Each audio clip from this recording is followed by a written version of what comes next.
Since the late 90s, black-eyed children have been an essential component of paranormal folklore. Those who report encounters with them often feel that the children were somehow supernatural and extremely dangerous, though they could not explain why.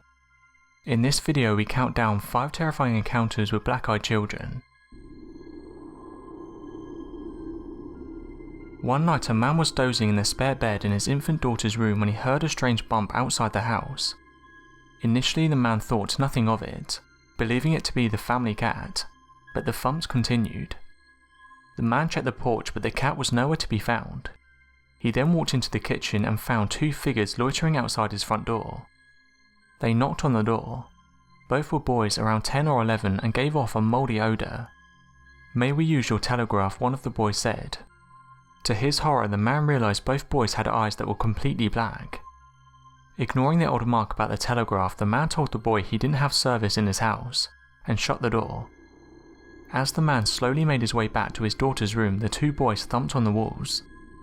The man clutched his daughter to his chest as the boys constantly knocked against the window.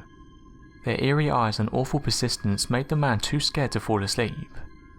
He remained crouched on the floor of the room for several hours, fighting to ignore the knocks that occurred every couple of minutes.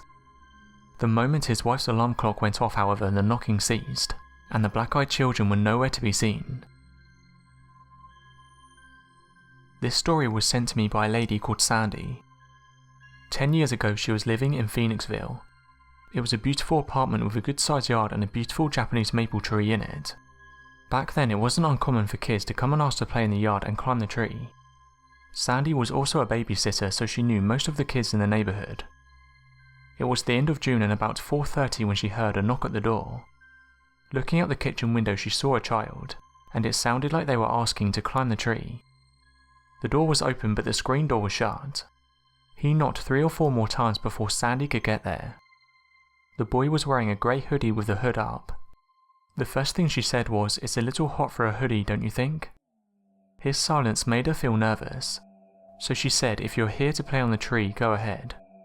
As she turned around, he coldly said, "No, I want to come inside, I need to use the bathroom." Sandy refused the kid entry. He took a step closer and said again, "I need to come inside, I need to use the bathroom." It was at this point she started to feel chills down her spine. He then said, "Don't close that door, let me in." After telling him to go home, the boy lifted up the hood. He had black short hair, very pale skin and pitch black eyes. Sandy slammed the door as quickly as she could. The boy started to bang the door for a few minutes until she threatened to call the police. Sandy began having nightmares which lasted for a few years. The dreams were always the same. Her standing in a park and the boy asking, "Why didn't you let me in?" before turning and looking at her. This affected Sandy so much that she was scared to leave her apartment. When she did, she felt like she was being watched. After the terrifying experience, no children were allowed in her yard. The nightmares stopped when she moved, along with the fear of being watched. Sandy never saw the kid again. On the 17th of March 2008, a 12-year-old boy had a bone-chilling experience in an outlet parking lot. While waiting in his mother's truck for his mother to finish getting a haircut, he saw a boy walking across the parking lot. Thinking it was a friend from school, the boy banged on the window until the other boy turned around. Realising it was not his friend, the boy in the truck watched in confusion as the strange kid walked up and stared through the window. The boy caught one glance at the other boy's solid black eyes and knew he was staring into the face of evil. "You must let me in," the black-eyed boy demanded. Panicked, the boy in the car crouched under the glove compartment. After several minutes, the black-eyed boy finally disappeared. When the boy's mother returned to the truck, she informed her son that the black-eyed child had come into the salon demanding the keys to her vehicle. Thankfully, the boy's mother did not give in. In 2010, a man encountered 2 black-eyed teenagers outside his place of work. It was an ordinary July night in Ohio, and the man was in the middle of a night shift. Craving a cigarette, he stepped outside the building and noticed 2 teenage boys across the street. As he smoked, he realised the boys were staring at him. He returned to the safety of his cubicle and tried to refocus on his work, only to see through the security cameras that the boys had appeared in front of his building, motioning for him to come outside. Fed up, the man went to the door contemplating whether or not he should call the police. As if they read his mind, the boys insisted that such an action was unnecessary. All they needed was to use a phone. The man refused. He watched in terror as one of the boys continued to stare up at the security camera, while the other ventured to the back of the building, watching the camera as though they could see what the man was doing. With frayed nerves, he contacted the police, watching the teenagers on the video feed the entire time. When the officer arrived on the scene, he could not locate the teenagers anywhere, despite the fact the man never tore his eyes away from the video feed. Pretty much all of these stories end with the individual closing the door on these black-eyed children, but in this story a couple let them inside. I'll be reading this story as it was posted. I live just outside of a rural town in Vermont. It's a tight-knit community where everyone knows one another, and people don't lock their doors at night. There has never been any need to. A little over a year ago, I woke up because I heard a loud banging on my front door. At the time, my husband and I lived in a small home on a dirt road. It was the middle of a snowstorm and the nearby hills get very slippery in the snow, so I thought that someone might have been in an accident and broken down. It's happened before. When I looked out the window, I could see that our motion spotlight was on. I could see that there were footprints in the snow that had come from our road and into our driveway, but there was no car anywhere. The snow was still covering the road and no one had driven on it for at least a couple of hours. Our front door was obscured from the window, but I could see that someone was standing there. I wasn't sure what to think, so I woke my husband up just to feel safer. While I was telling him what was going on, the banging on the door started again, and my husband went to answer it while I was stood in the hallway. When he opened the door, there were two children standing in the snow looking toward the ground. They were a boy and a girl and could not have been any more than 8 years old. They were dressed strangely and had odd haircuts.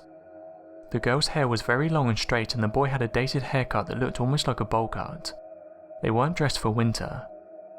Thinking back on it, I know my normal reaction to seeing children in a snowstorm would have been to rush them inside and bundle them up with some blankets and hot cocoa, but that's not how this felt. The children were very unnerving. They would not make eye contact, and when my husband asked if everything was okay, they asked if they could come in. My husband looked at me and asked what to do. I then asked the kids where their parents were. "They'll be here soon," is all they said. It was around 2 o'clock in the morning at this point, so the only reasonable thought in my head was there must have been an accident or these kids got lost. As much as my instincts told me not to bring them inside, I did anyway. I went into the kitchen to make them some hot cocoa while my husband took them into the living room. While I was fixing the kettle, I could hear my husband talking to the kids.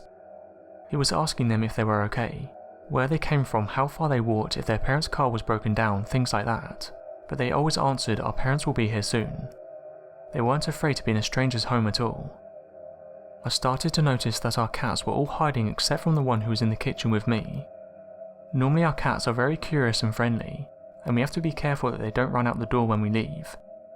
This time none of them even tried to see who was here, which I thought was very strange. All of the hair on the cat's neck was standing up, and his tail was puffed up while he looked in the living room. When I bent down to pet him and see what was wrong, he hissed and started growling, and backed up until he hid himself under the kitchen island.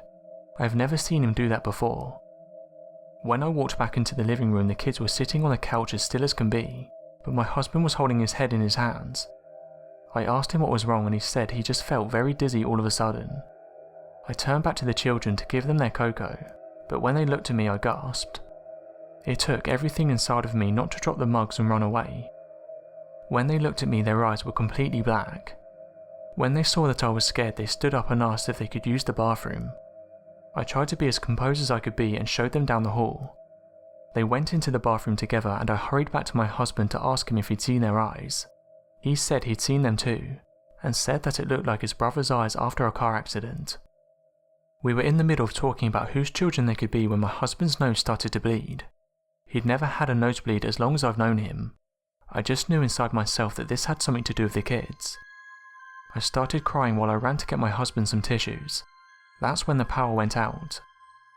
I heard my husband yell my name from the living room, and as I started to walk back through the hallway, I stopped dead in my tracks.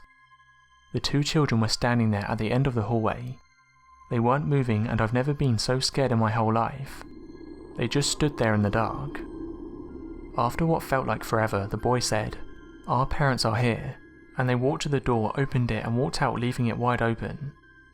My husband jumped up to close it. We looked out the window and saw 2 men standing by a black car at the end of our driveway. The men looked like they were wearing black coloured suits and were very tall, at least 6 feet. When my husband waved at them, they just stared at us, got into the car and drove off. Our power came on about half an hour later, but nothing was the same after that. Over the next few months, 3 of our cats went missing. We can only assume that they ran away somewhere and never came back, but the worst thing was coming home to find one of the cats in a puddle of blood on the living room floor. He looked like he'd been vomiting blood. After my husband's nosebleeds became a regular occurrence, we went to see the doctor. My husband was diagnosed with an aggressive skin cancer. When the doctor asked us if he used tanning beds, we both thought he was joking, but apparently this kind of melanoma is linked to overuse of indoor tanning. The doctors think he'll recover but don't understand how he got it so bad so quickly. My husband has never worked an outdoor job, and spends relatively little time in the sun.